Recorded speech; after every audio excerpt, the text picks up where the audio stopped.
Okay. All right. So we're going to have our panelists share a little bit more of what they prepared for you all, and then we'll open it up to you all sharing fruitage from what you all talked about in the table discussions. So let's start it off. I'm gonna throw Kathy right in. Okay. Are there some other? I know there are some other quotes and ideas you wanted to share. Yeah, thank you. So when Melanie first asked me to participate in this, the first thing that came to me, and the essence of what came to me, was the article, "The New Birth," and it's in Miscellaneous Writings, and we have copies of it. It's in your citations packet. It's like a group. It's in the back of your notebooks there. Okay. Anyway, so what I love about it, it's not too long, it's like 4 pages, but what I love about it is it brings out that there isn't this event called birth, and I love this sense of inclusiveness, that it's progress for the mom, the dad. So that gives us a sense of dominion, that we're not waiting for something to happen, and we're not waiting for God even. That everything is thought. The divine consciousness reigns is all. There is no other consciousness. And I'm going to read the last paragraph of this, and then I want to bring out some key points that really stood out to me in this article. They're so relevant to the issues we've been talking about. But she says, "The spiritual sense of life and its grand pursuits is of itself a bliss, health-giving and joy-inspiring."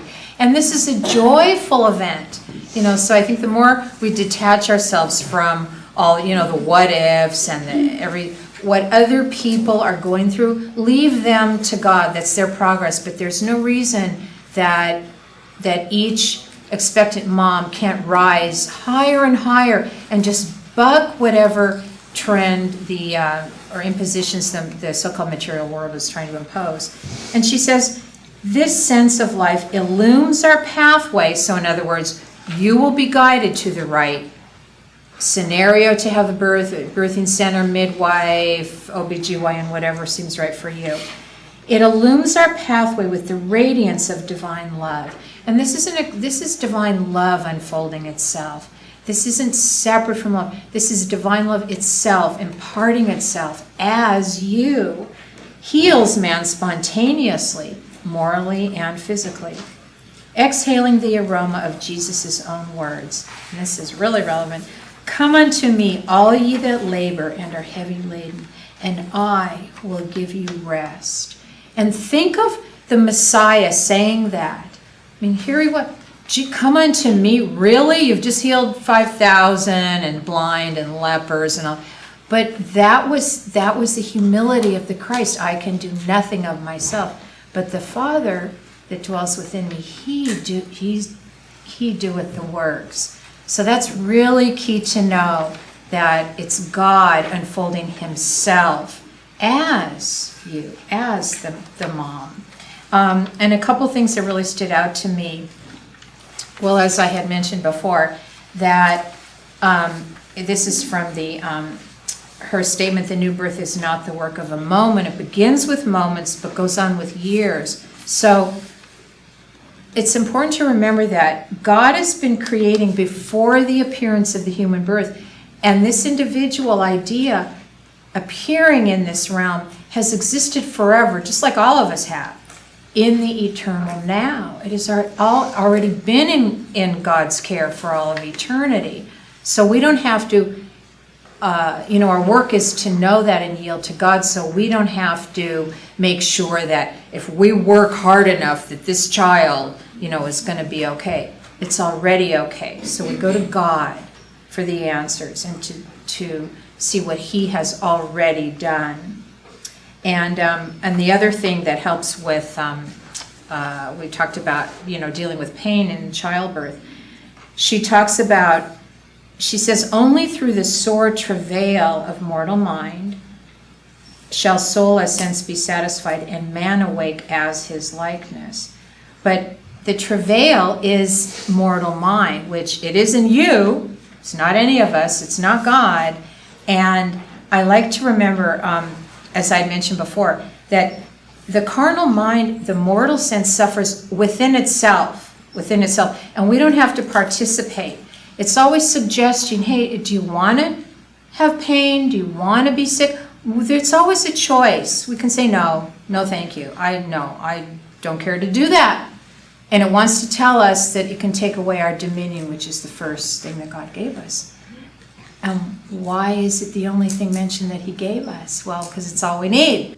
That's everything. It's just we're out from God. We always want to get that God perspective out from God.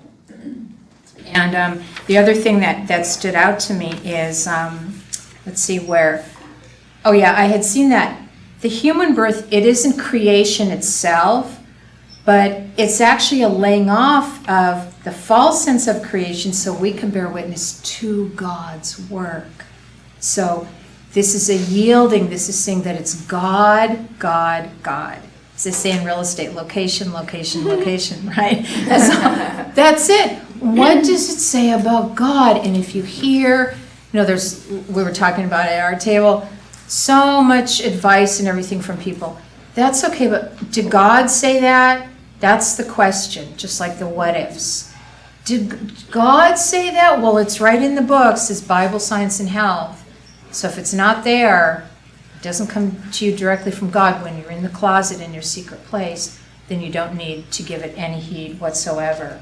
And also I love where she says, this is on the first page too, the principle of Christianity is infinite. It is indeed God. And this infinite principle have infinite claims on man, but these claims are divine, not human.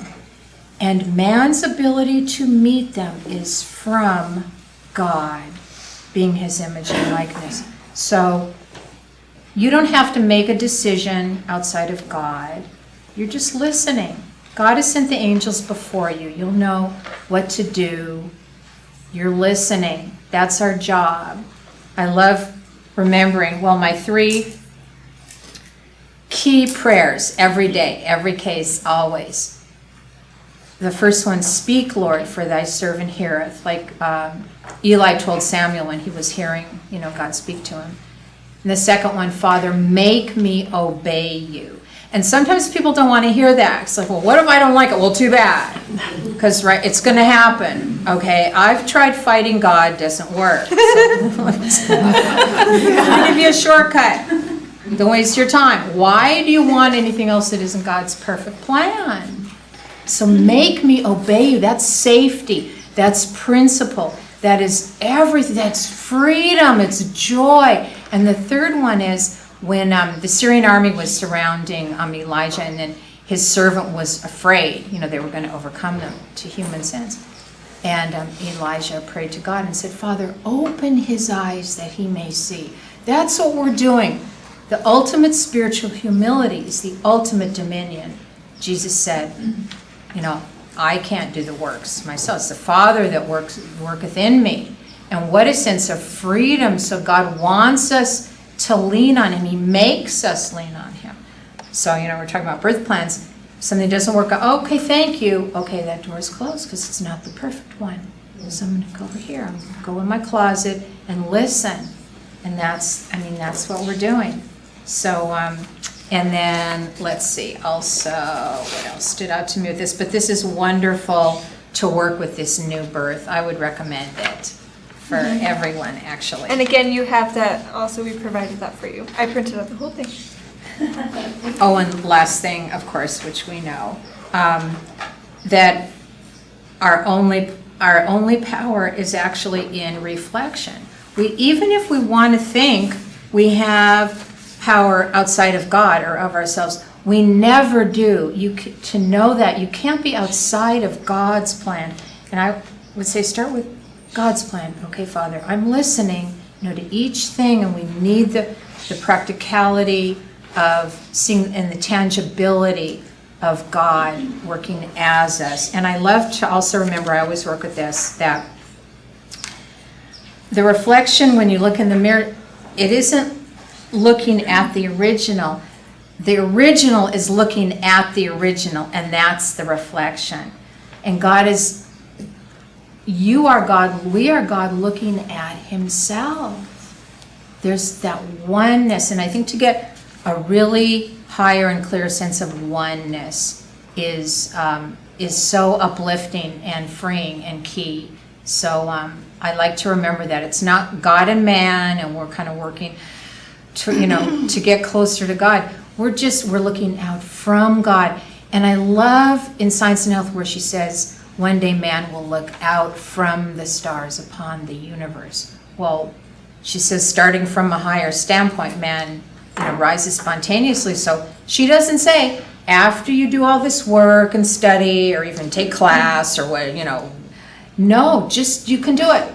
Just decide, I'm going to rise from a higher standpoint and say, okay, Father, show me how to do that. I'm listening. I'm your humble servant. Speak, Lord, for thy servant heareth.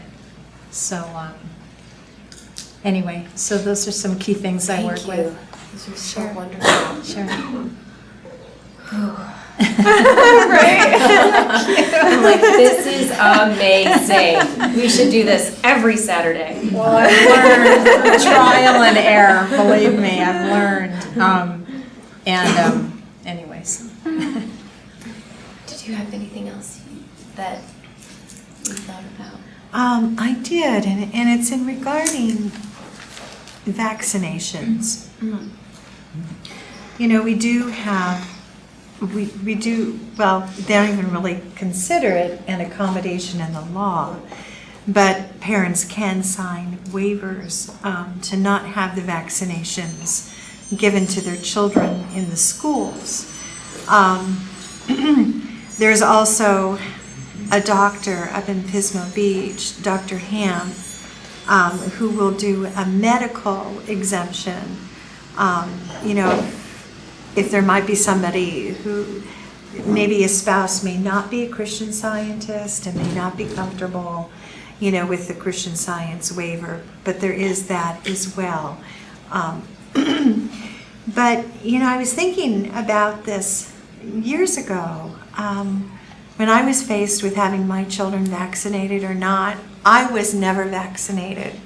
Not because my mother was a Christian Scientist, she didn't practice Christian Science, but it just never ever made any sense to her at all to have that, put into our bodies. So my grandmother was the Christian Scientist, so that's how we were able to be, to have the exemptions.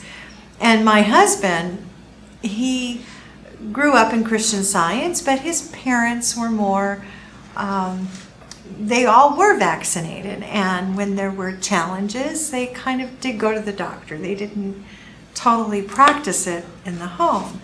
So here I was with my children, do we or don't we, and what is the right thing to do? I received a letter from the Mother Church, and it went out to all the members. And it was really a lovely letter, but it was it turned the corner for me.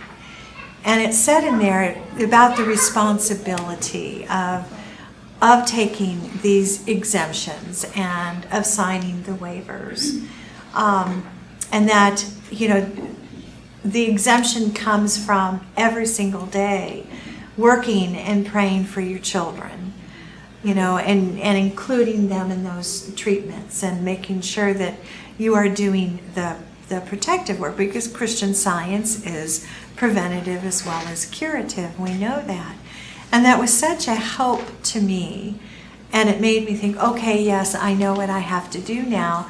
And I took it very seriously, and my husband agreed, and we didn't have our children vaccinated. So, there is some thinking, some thought, and a lot of prayer that goes into these decisions as you go along. But you have to take the initiative to ask for the waivers. They're not going to volunteer it.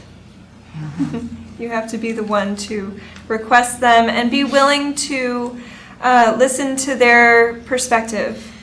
And where are they respectfully, getting the waivers now, Melanie? you can ask for them in the hospital, the delivery rooms, and Oh, you can now. yeah, Okay. yeah. That's good. Yeah, and from the if you ask, they will provide it, but they will want to tell you all of the things that could happen. Just so that you're aware, they are required to tell you and to insist that that this is the best path for you to take. So as long as you're comfortable and aware of what it means to ask for the waiver and to stand your ground in your faith, that's, it is something you are legally allowed to do. And just wanted to let you guys know. Mrs. Eddy says something about vaccinations in miscellany. She says, then as to the laws, the health laws of the states on the question of infectious and contagious diseases, how does Christian Science stand as to them? I say, render to Caesar the things that are Caesar's. We cannot force perfection on the world. Were vaccination of any avail, I should tremble for mankind. But knowing it is not, and that the fear of catching smallpox is more dangerous than any material infection, I say, where vaccination is compulsory, let your children be vaccinated, and see that your mind is in such a state that by your prayers vaccination will do the children no harm. So long as Christian Scientists obey the laws, I do not suppose their mental reservations will be thought to matter much. But every thought tells, and Christian Science will overthrow false knowledge in the end. So it's kind of some interesting things that she has to say, about the vaccinations. It's like she was here with us today. Yeah.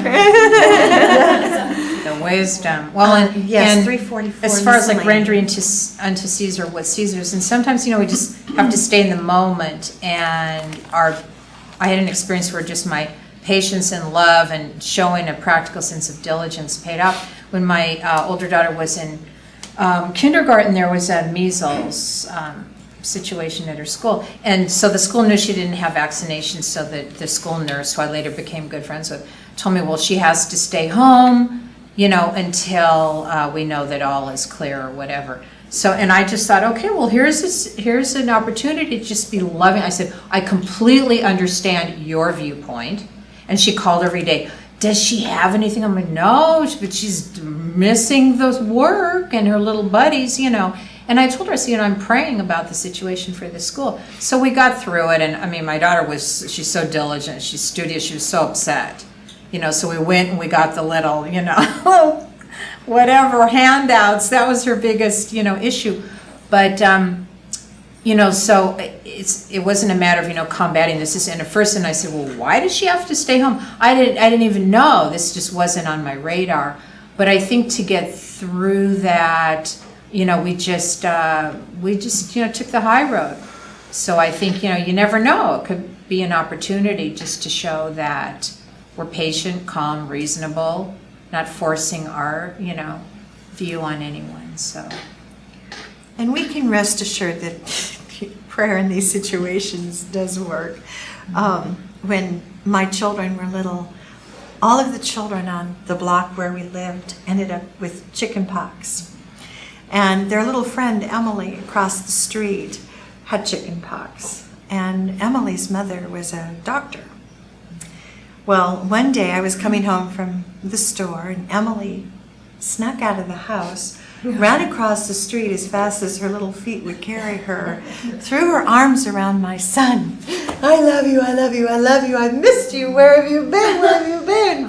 And I just thought it was the cutest thing ever. No thought came to me, oh, this kid is all full of, chicken pox. Well, anyway, we went along our merry way, and a couple weeks later, I was standing outside with the kids, and Emily's mother came out and we were talking, and she goes, I got to ask you a question. And I go, what? She says, every child on this block had chicken pox, but yours. Why was that the case? And especially after Emily went up to Aaron and was hugging him and kissing him. And I just looked at her and I said, I'm a Christian Scientist, and we pray for our children each and every day. and to know that they're never separated from the love of God, and that's just how we kind of raise our children. And when Emily came in and kissed and hugged Aaron, I just thought it was the cutest thing ever. I just couldn't get over how happy she was to see her little friend, But that was very interesting because it opened up a lot of doors with her mother. We had a lot of very, very heartfelt, talks about God and about Christianity and children and medications. I mean, she told me, you can take anything, you never know what it's going to do. So we really don't take medicine either, So, but, it is effective, and your children are protected. And, it is a preventable. It is a preventable as well as a curative. That's wonderful. I think this is the perfect time to open it up to what you all were talking about. If anyone would like to share what you all talked about in your groups. I get to go around to your tables, so I would love to hear what you guys talked about. I think we had a wonderful sharing, kind of our background and things from our experience that translated into this, and also what was motivating us to attend today's Think Shop. And I learned so much from everybody at my table. And I think we really keyed in on one of the citations. It's from the Message Bible, and it's from Romans 8, about delivery challenges. That was super helpful. I really enjoyed that a lot. Just some of the metaphysical sharing was wonderful. And we're seeing how this has such broad applications to so many aspects of one's life. I'm not going to have children. These gals are preparing, thinking it would be nice to know more information, and we were just affirming that it's always great to allay fear. The sooner the better, bring them up and get rid of them. I love who had looked up something, Christian Healer, was it you, Lynn? About find out what the fear is and stamp on it. I just Beat it loved down, that. she said. Yeah. So just, I liked your laying the groundwork, as this is really a supporting, networking opportunity for all of us. Because we all have gifts and talents and things we can bring to bear, and supporting one another's unfolding expression of life. So thank you. Thank you. Thank you. I think one of the most wonderful ideas that came out in our conversation was that we are making room for a new idea to come, and that was something that was commented upon, and that it's spiritual. Well, then that's a revelation, and so. And if it's spiritual progress for everyone, there's more of God's perfect creation being revealed to human consciousness. There's not, like we touched on, for example, something that I know is a fear with, I've talked with my brother about, who has 2 children, and the environmentalist viewpoint or political viewpoint that says there's too many people in the world, that we can't support. So that's something we all can pray about for the world, is to know that we touched on from Proverbs, like man's gift maketh room for him, and every idea of God is a gift, and so that was really wonderful to think about. And I know Gloria, who's here, we talked a lot about, she has 2 children, and was talking about redeeming the past. And that's something that's one of the most wonderful promises to me in Christian Science, is that if there's really truly no time and no space, there's nothing that's just water under the bridge. Oh, it's too bad that happened that way. I'll sort of ignore it and forget it and maybe move forward. But that the allness of God can be revealed in every aspect of our experience, which is all-present consciousness. So we were cherishing that. And I know we didn't get to talk about this, but I think we would have if we had a little more time. was I know my sister-in-laws are not, my brothers are not Christian Scientists, but there is, the world wants natural, childbirth and wholeness, and there's a lot of guilt and pressure about, if I don't breastfeed my child, if I have a cesarean section, I've failed, and I wasn't good enough, to have that. So I know that that's something that I would love to know that women feel relieved of, if they go through that, whether they're Christian Science or not, so. Well, my daughter had 5 cesareans. Oh, wow.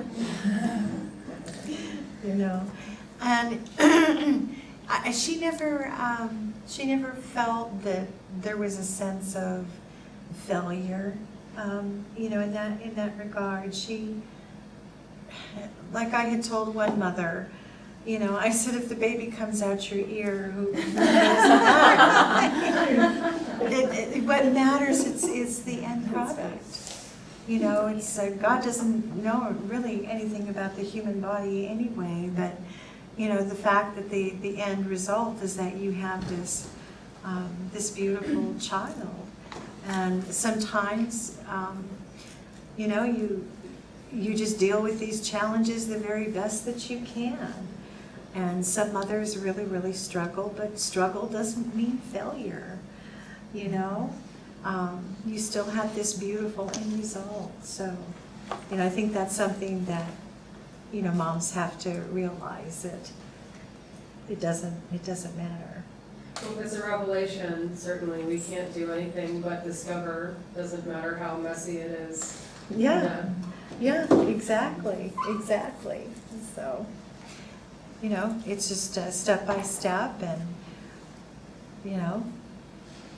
that's just how you have to take it, one step at a time. And I found that a lot of times when I've been through really severe struggles, which really didn't start, I was brought up in Christian Science until my 20s or 30s, and then it just hit me.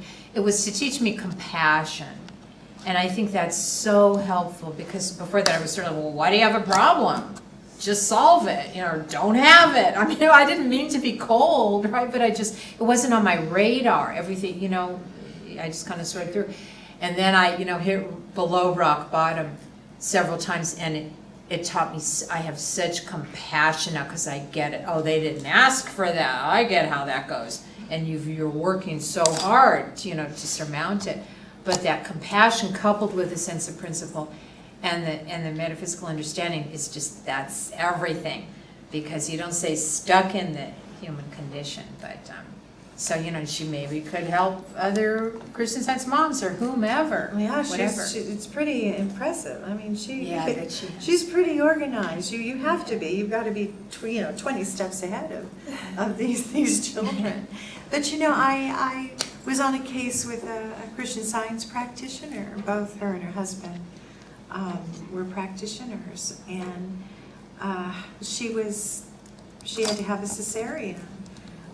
But she was, totally complete and dilated, and, in retrospect, looking back, it was really more the doctor. It was interesting, because I heard him in the hallway. He had another birth going on in another hospital that he needed to get to. It wasn't her fault. It didn't mean anything to do with what she did or what she didn't do. But it was simply the decision that needed to happen, I think, at that time. And she had a practitioner supporting her as well. And I remember when both he and I were walking out of the hospital after the baby was born, I had said, I'm so disappointed. I was just really disappointed. It was pretty funny. He goes, well, disappointment's unfulfilled human will. So, that was my lesson, to learn at that time. But, we just go on. God doesn't know anything about it. Yeah. That's the key. That's the key. Gladys, you had something to share? I'm really grateful. My fear was being the perfect mom. And so our table was talking about, well, what is it to be the perfect anything? And what I really gleaned out of what Lynn was saying is it's a growth, like a natural spiritual growth. And so I was trying to study everybody else, like, oh, it's my husband, or it's them, or if I need to work on something, or study harder, or maybe there's some secret thing I'm not resolved with, so fix that and fix that. But what I'm learning is it's my growth. So, and that the kid is completely independent, so they'll have their own growth. So I was afraid I'd impose, and I'm like, no, I'm not imposing anything. We'll just, I don't know if I'm pregnant, if they'll pop out of my ears, but. And then I think, well, then Jesus, I mean, he was on a donkey, and then he was born in a manger, and he turned out all right.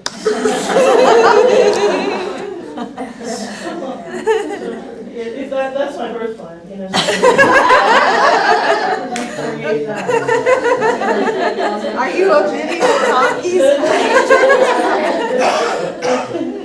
Very sustainable, yeah. So, yeah, the manger, that'd be great. But the whole idea that all I need to do is just focus on my spiritual growth and the natural unfoldment. That I was saying that idea of being the perfect mom puts so much burden. Oh, Yeah. And so many times it just kind of killed it, because, I mean, little ideas are like, oh, okay. But then it'll be just normal and natural. I can handle that. And I don't have to worry about college. That'll come up on its own. So thank you for that. One thing that I kept running into was this claim that, again, like you said, this fear of not being the perfect mom was leading women to feel depressed because they couldn't meet this high expectation of what they had hoped that their birth experience would be like, that their parenting experience would be like. And so as a result, a lot of websites and a lot of doctor's offices, because remember, I went to 5 different doctor's offices, will counsel you on postpartum depression because they don't want you to be afraid of not living up to these expectations. So they're like, don't worry, it's not going to be perfect. Don't worry, guys, it's not going to be this wonderful, harmonious experience that you were hoping. And I'm like, oh, wait. You're telling me expect for depression, expect for these limitations on myself and my child? No. So I had to protect myself from the fear of others feeling like I was going to feel inadequate. It was like this whole roundabout thing where now they're feeling like, okay, well, don't put so much pressure on yourself because it's okay to be depressed. It's okay to feel like you're, not doing well enough of a job and you're exhausted. And the first thing people would ask me is, are you getting enough sleep? Like the expectation is that I'm going to be so beside myself with caring for my family and my child that I won't be able to even, be regular with my own life. And I really had to take a stance for that and say, no. Perfection is not from this human experience. It is in God. And I can trust that whatever activity happens, that God is directing that activity, and I will get the rest I need, and I will get the satisfaction I need, and I have the support that I need. And whether or not I am, by human standards, a perfect mom, I know that I have the perfect motherhood in God represented for my children. So there is no sense of, do I need to be perfect? It's, do I trust that God is perfect? That's really all you got to do. Well, that's the thought that occurred to me, that I think, and in any stage of life, whether we're parents or any, is that we have to remember that we're the children. We're all the children. And I think, especially for, the sense of burden and everything, we're under the microscope, especially new moms, but that we don't forget that we're just in one fold, and we have that childlikeness, and that's the spiritual humility that I love remembering. That's just the answer to everything. It's just yielding to God. And don't forget to, care for the caregiver is an issue that we can bask in God's care and not feel burdened or anything, that we're being taken care of into. And I think a new baby, I always felt a sense of being cherished, even more so when I saw the little baby, thinking, well, the little baby doesn't wake up and oh no, am I going to be cold or hot today, or am I going to have a bassinet? It's like nothing. It's just totally not helpless. It's totally under the care of God, and as the human representation, tangible representation of its father, mother. So that's important. And then I would just find myself, oh, okay, well, I guess, wow, those things aren't problems anymore over here. But anyway, so that helped me. There's a list of things in here, that's helpful after the birth of a baby. Babies don't care if the house is clean or not. So, don't worry about that. Make sure that you have, a good support group, family and friends. Each other. As you go, if you go online, there's lots of mom groups with the county website in the county that you live in, so that you can join other groups. Christian Science Nurses at Broadview. That's right. We're on call 24/7. So, but there is always somebody there to help you.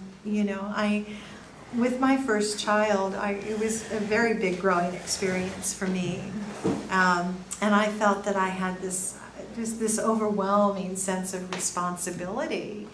Where one day I just felt frozen. I just I don't know what to do with this, And I was very, very, really new in science. I really wasn't practicing it, as I should have been.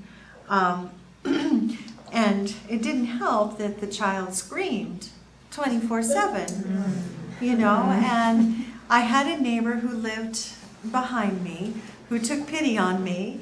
And she had a child of her own, but the screaming didn't bother her at all. But she goes, let me have the baby for an hour, and you just go out, go shopping, go do something. Or she said the baby screaming didn't bother her. That's right. But she says, I'm not intimidated by this at all. And I'm going, you're not. Right. Oh, you're such an angel, But you have to really know that there are those around you that are able to help and that are happy to help, and that you're not alone, and that whatever might happen one day, the next day it's a whole new day. I can remember getting up at night with my first one, and I had been up several times by that time, so I had gone into a really, really deep sleep, and I got up to go and get her. And I walked right into the wall and knocked myself out. But that was a wake-up call for me, because, I knew, okay, I have to do something about this. And I did pull out my science and health. And, I did start to study because I knew that we really needed help. So just don't be afraid to call on those resources. And don't be hard on yourself, getting things done. The house doesn't matter. The housework will still be there. The laundry will still be there. It'll all get done, believe me. And you just don't be hard on yourself. It's a learning experience. You're both learning. Yeah, I remember when you came over to my house a week after I had Maya, and I was trying to figure out breastfeeding, and I was sitting in my living room, and I had no shirt on, and I had the baby in my arms, and she was wailing at me, and I was like, I'm so sorry. And then she's like, it's nothing. It's okay. And she helped me, clean up around the house, and we talked, and I felt normal. It was really just, you need a network, you need support, you need people who you can listen to you and you trust, and it was just, it's helpful to have, people to talk to, and also to reach out to people and say, I'm here to support you, and anything you need. And if you see that there's a a young mother struggling and you just want to offer her anything, just any little thing helps. And I always like to remember, it says in the Bible, we have the mind of Christ, and that little new one is complete already, and well, they're included in that. So they hear God, they have their own inspiration, and you know, I love working with children and animals that way. So, and as they get older, I mean, I would start asking my kids for help, you know, at a very young age if I wasn't feeling well or something, and they just open the books. Okay, Mommy, I'm on. Or my one to Genevieve said to me, Mommy, you need to read this hymn now. Okay, I guess I did. She's such a worker. I'll tell you. She's like, and Christian Healing, she goes, hey, what was it? 9 to 10, start with line 21, and don't leave anything out. Okay, and I'd be well. So then they have that, maybe they can't verbalize it when they're tiny, but they're hearing it. They're hearing what someone has left out. We have to now infuse them with something that God didn't give them. No. And so we're just bearing witness. Give them credit for being who they are. Full, complete, conscious identity of being at every moment. Already intelligent. There was a case I was on, a little guy, he was like five days old, and he just started to have quite a crying fit and just screamed, you know. So finally I picked him up, I looked him right in the eyes, and I said, look, I said, you don't have to do this. I said, do you know how loved you are? And then pretty soon he just sort of, he just stopped and just stared at me. And we just had this midnight conversation about how loved everybody is. And you know, I was there for a week and a half, and he never did it again. I'm not saying he didn't cry, but he never did that again. You know, so they are intelligent. They do hear. I mean, it's the Christ is the Christ. The kingdom of God is within each and every one of us. It doesn't matter if you're a day old, an hour old, or 100. It's there. Yeah. Any other inspiration from your tables? We have time, of course. Any other ideas? Mental fruitage. Okay. I remember one thing that was shared at my table was how God's law of adjustment was something that could be used in the labor and delivery room, or even in any situation where there needs to be adjustments made. But I thought that was kind of a neat little revelation there, that was something really appropriate to work with in certain situations. So I thought, I'm learning too. I actually worked with that when one of mine, it was feet first, and they want, the head first for initial delivery, and so I worked with that, and one day I felt it was at the end, and she just flipped. So God knows. He knows how to take care of His creation. He already is. He has been doing it. So it's a matter of getting to know God better. And I worked a lot with, I just love the definition of God in the glossary. He's everything, and I expand it. And it's all knowing, seeing, acting, all delivering, all everything, all speaking, all communicating, all everything. You can just really work with that. And that's it. It's what does it say about God? What is God doing? It's His plan, His creation. And I think that it goes beyond just the delivery room. I think that, and it even precedes that. But I think that, with dealing with toddlers and all the labels that are put on, what they're going through, and teenagers and every expectation of what they're going through in life, because I have a 14-year-old, a 13-year-old, a 7-year-old, and a 14-week-old, and there's always this, oh, well, now you have to deal with this belief that kind of tries to creep into their experience.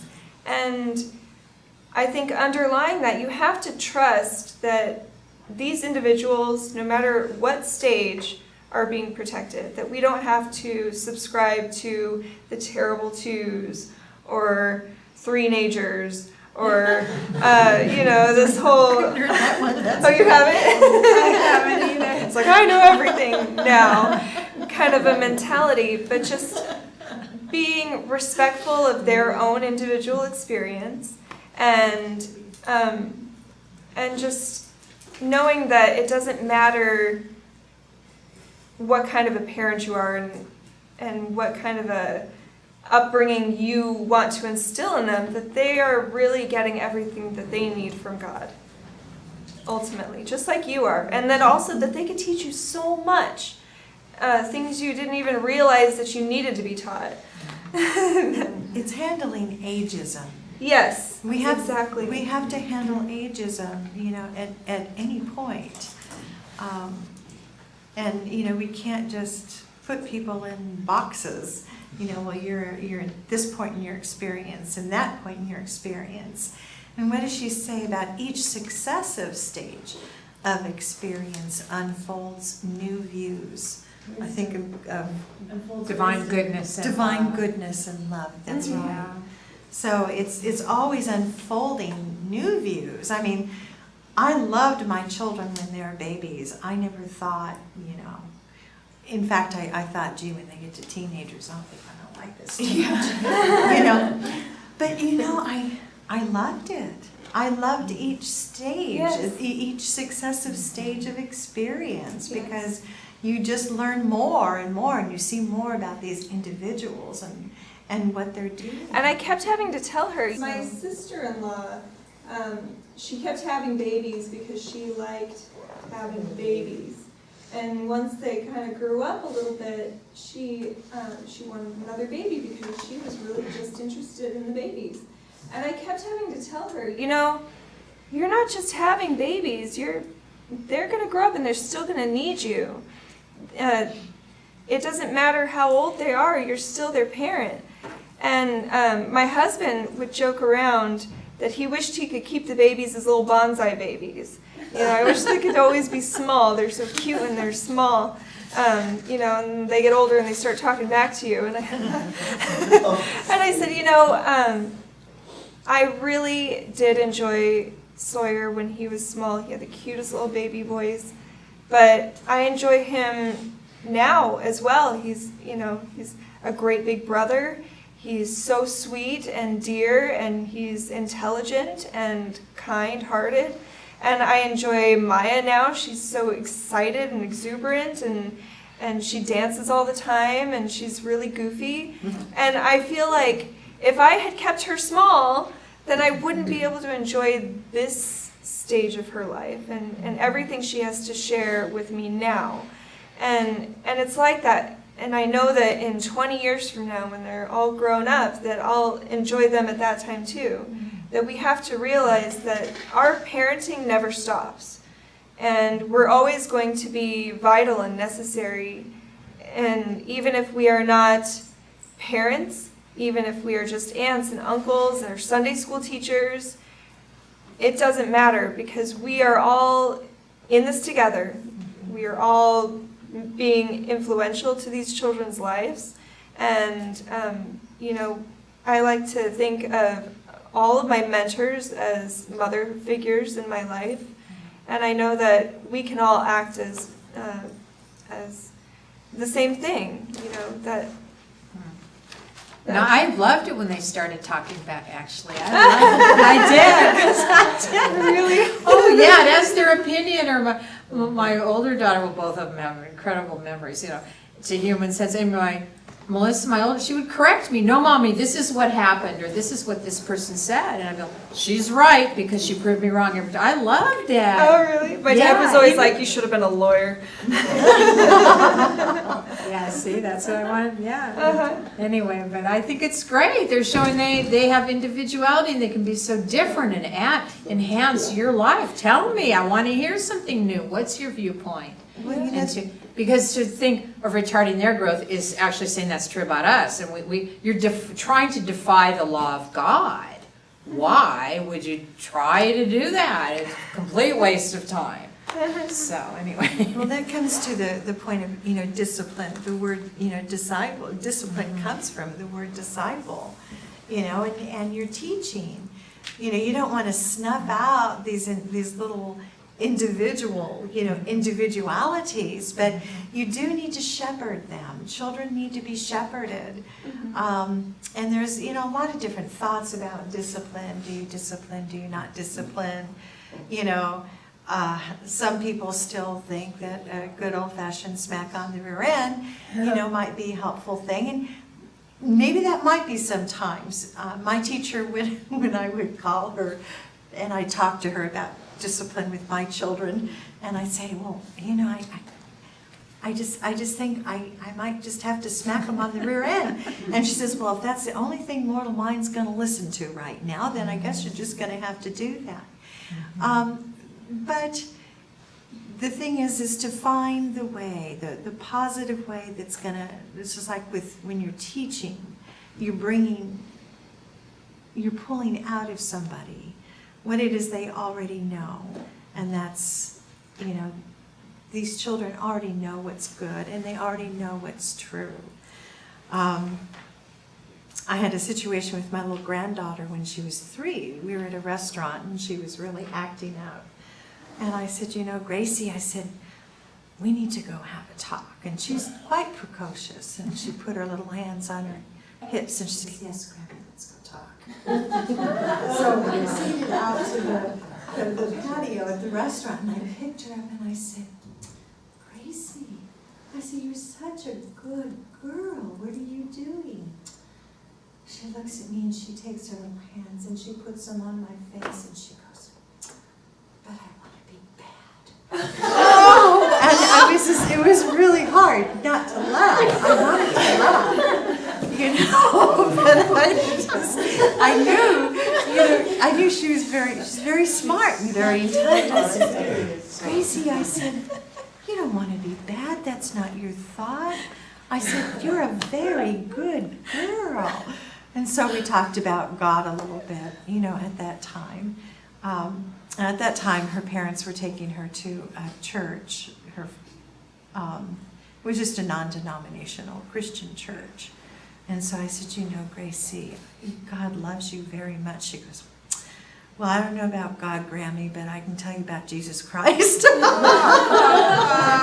Yeah. Okay. But it's and we've had, instances beyond that. There was one time when she was, exhibiting some bad behavior, and she had a wart on her finger, and we had this conversation all night long. She comes, she says, Grammy, she goes, does this belong to me? And I said, no, it doesn't belong to you. There's no part of you that's warty. She goes, oh, okay. So then she'll come back to me again, and another hour later she goes, this doesn't belong to me, does it, Grammy? I said, no, it does not belong to you. But it was the cutest thing. And so the last time she came to me before she went to bed, she goes, Grammy, why doesn't this belong to me? And I said, because you're spiritual and you're good. And that's all there is about Gracie. Gracie is good. She's the child of God. And she goes, okay, Grammy, I'll think about that. So she went to bed, and she woke up the next morning and ran out to show me her finger, and the wart wasn't there anymore. It was all gone. So that was really a wonderful, healing for her to have had, to see these behaviors didn't belong to her. And she was much better behaved after that, because she saw within herself that, this behavior wasn't a part of her, that she was loved and she is loving. And, each child is an individual, and you've got to approach them individually. My last one, she could push buttons like nobody's business. So I get home from work and I'm trying to make dinner, and I've got these other two talking to me and telling me all these things about their day, and I've got her doing this little thing somewhere else, which was trying to get my attention. And then she'd do it until I'd finally just go ballistic, and then I'd feel so horrible because I got so angry with her.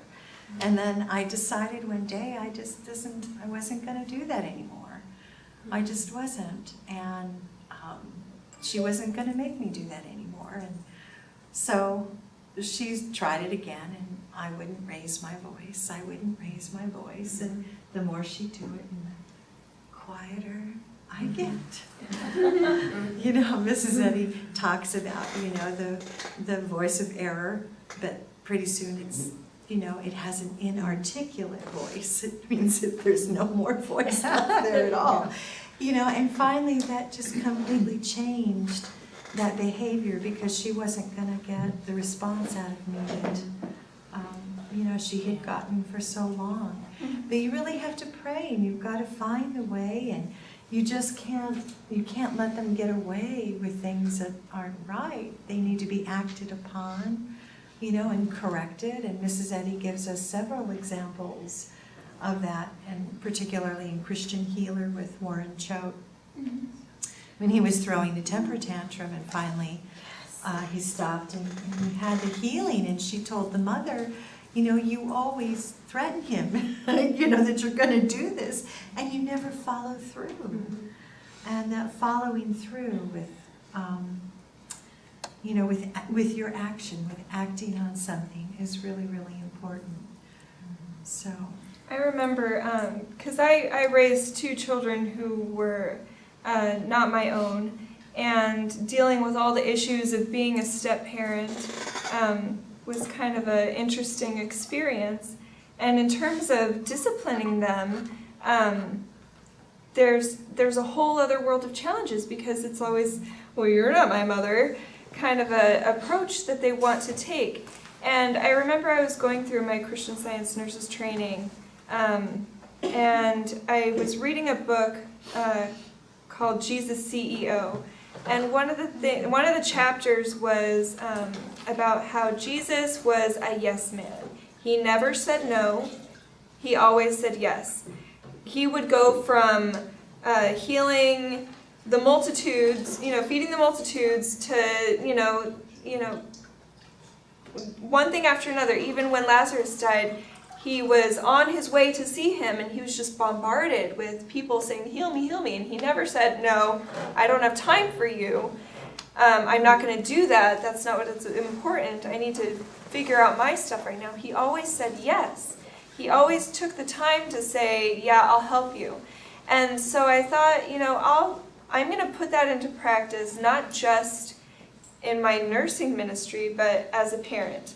I'm going to see the effect that that has on my interactions with trying to get my stepsons to do things, you know, as a caregiver for them.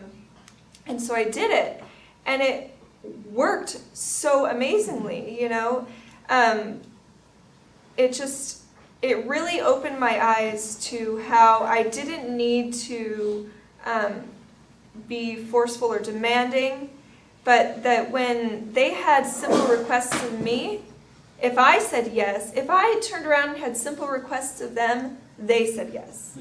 It worked both ways. If I was willing to meet with them and do things with them at their, you know, asking of me, then they would do the same thing. And it became less of a I'm here and they're here, but it was equalizing.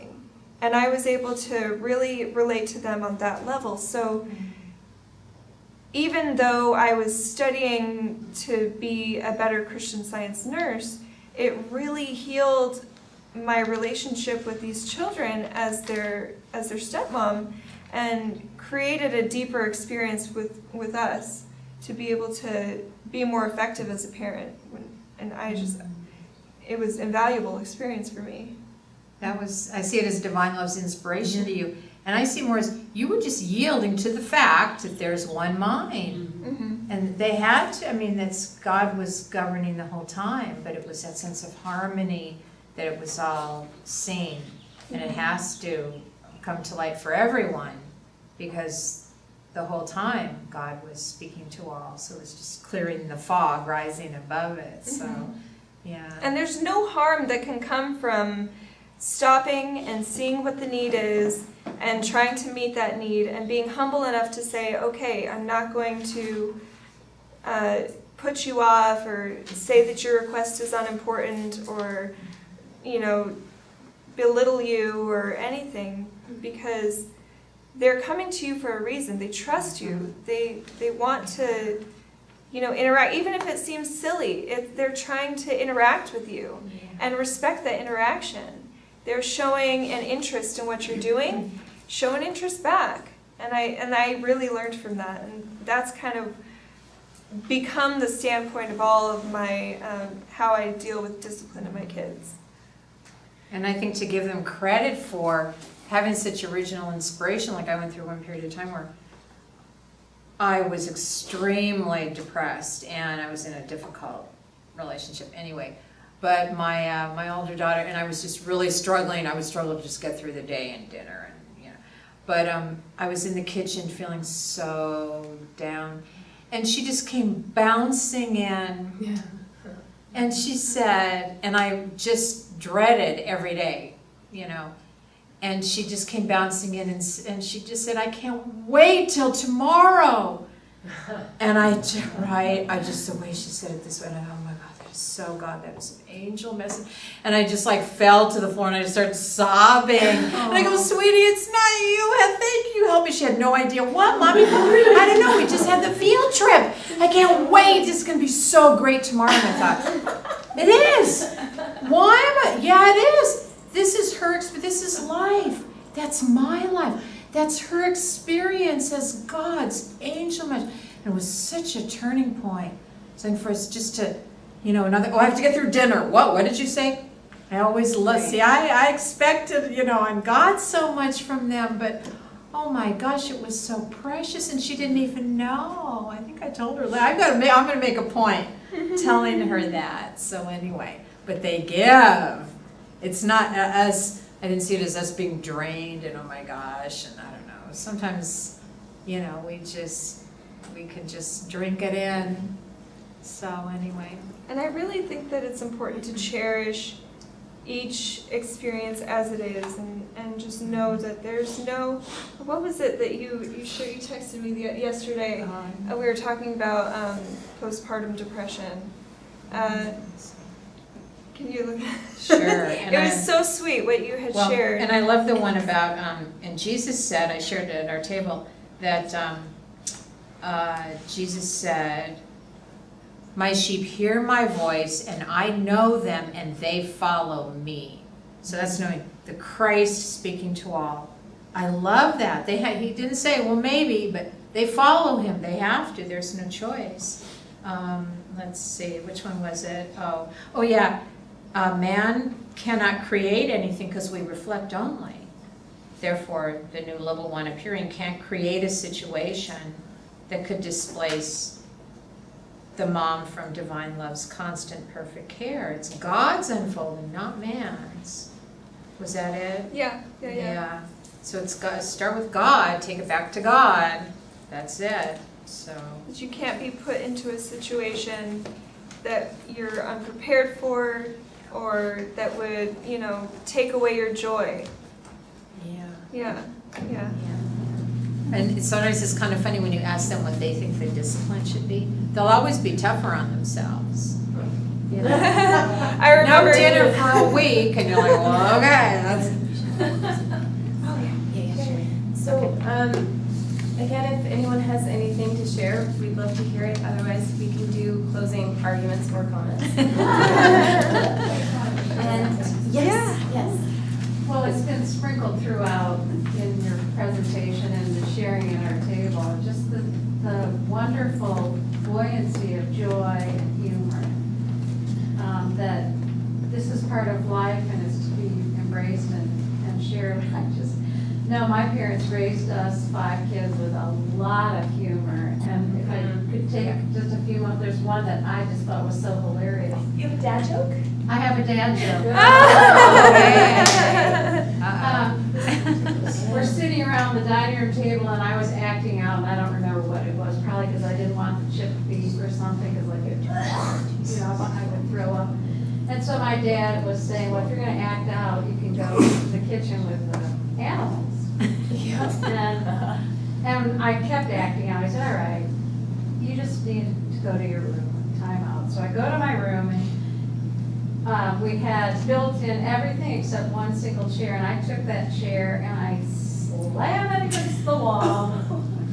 And then in the other room, I hear my dad's chair come out from the table. I'm, oh, I'm in deep doo-doo now. So I crawl into the bed that's the farthest corner from the door, and I'm cringing what's gonna happen. He's gonna spank me or whatever. He comes in, doesn't say a word, picks up the chair, sits down, and he says, clearly you want a spanking. Come over here, get over my knee. I'm like, no, Dad, I don't want a spanking. I'll be good. No, get over my knee. So eventually I come over and I'm up over his knee, and he goes like this. Oh. Just the gentlest pat. And look up at him. When we start laughing, he said, okay, are you ready to come back to the table now? I'm like, yeah, I'm ready. That was it.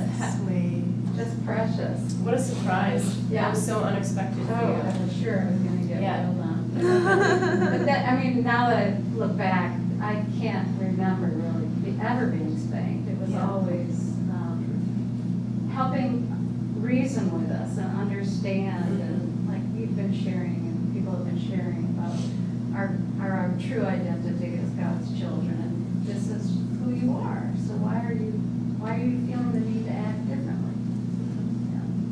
And that's the key thing, I always I just picture this belief or lies, whatever, and literally picture lifting it off of the person, and that's so key to impersonal, as Erin Mississippi talks about that a lot. It's not the individual, no matter how, blatant or screaming in your face it seems to be, it never is. Because if it's true for them, it's true for you, it's not, ever. And that's so key, and then you treat the belief. How does this measure up to God? How does this compare to God? Well, it can't, it doesn't. So it really, really helps me. Well, one thing that I was really hoping for after today was that you would all feel such a connection with each other that you would want to keep in touch and kind of keep this dialogue going and be a support system for each other. So I put a sign-in sheet at the front. You might have noticed it. You might have written your name and contact information down. And if you haven't and you feel like you want to, then I would encourage you to do. And I will, I'll kind of create like a little group chat or something, and that way you can share your information, and I'll share. We'll figure out a way that everybody has each other's contact information, and that way you can have these conversations continue. You can have a support system. You can, be willing to get that call from Amy and REA and, babysit for them, or just, support them in this new unfoldment that they're going through, or just, anytime you need support or help to, reach out and know that you have somebody you can trust to have your back and talk you through it, and just somebody to listen to. So if you're interested, there's the paper up front. Go ahead and share your information. And I think that one of the biggest things that we can do for each other is to just always be a help and a resource. And also there's the Christian Science nurses that brought you. So I have a closing quote. I thought this was interesting. In fact, a patient shared this with me. So let's see how it's a two-way street. But it's a statement, I had never heard this. It was written by Mary Baker Eddy, and it's actually filed in the Congressional Library in Washington, D.C. from 1886. And this addresses so many things. The term mind and body literally means God and man. For man is the expression of mind, and the manifestation of mind is the embodiment of mind. Therefore, man is God's body. and there is but one God. Body is therefore the aggregation of spiritual ideas, forever controlled and governed by the law of life, harmonious and eternal. This understanding of perfect body is the savior of the belief of body, and is the law of recovery to any and every claim of error. So I thought that's Can you cite that again? Sure. I can actually copy this, maybe an email to you if you want to distribute. Isn't it cool? It's, yeah, I don't know where they found this or how.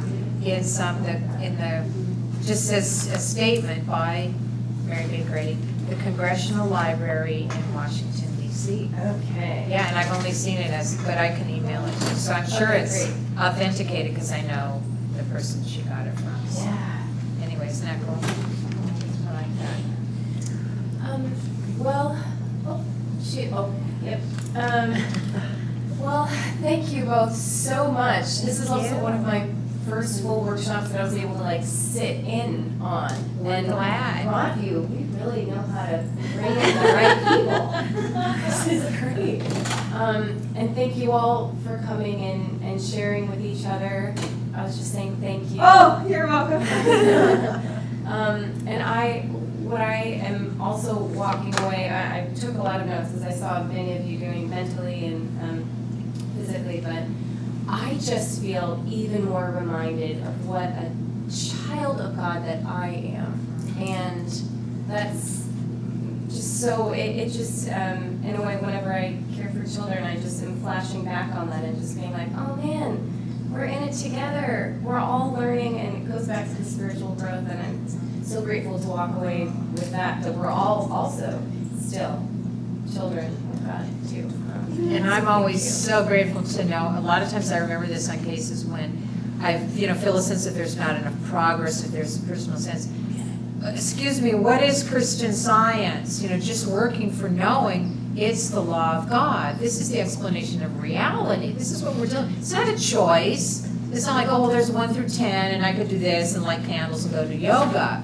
This is fact. It's just fact, so get over it. I think it's, so to know what we're leaning on, it's not a personal responsibility that we have. It's yielding to the law of the universe, and that's a great, great comfort. Well, we always have the sustaining infinite. That's it, we got it. In every situation that we find ourselves in the human experience, we're never without the sustaining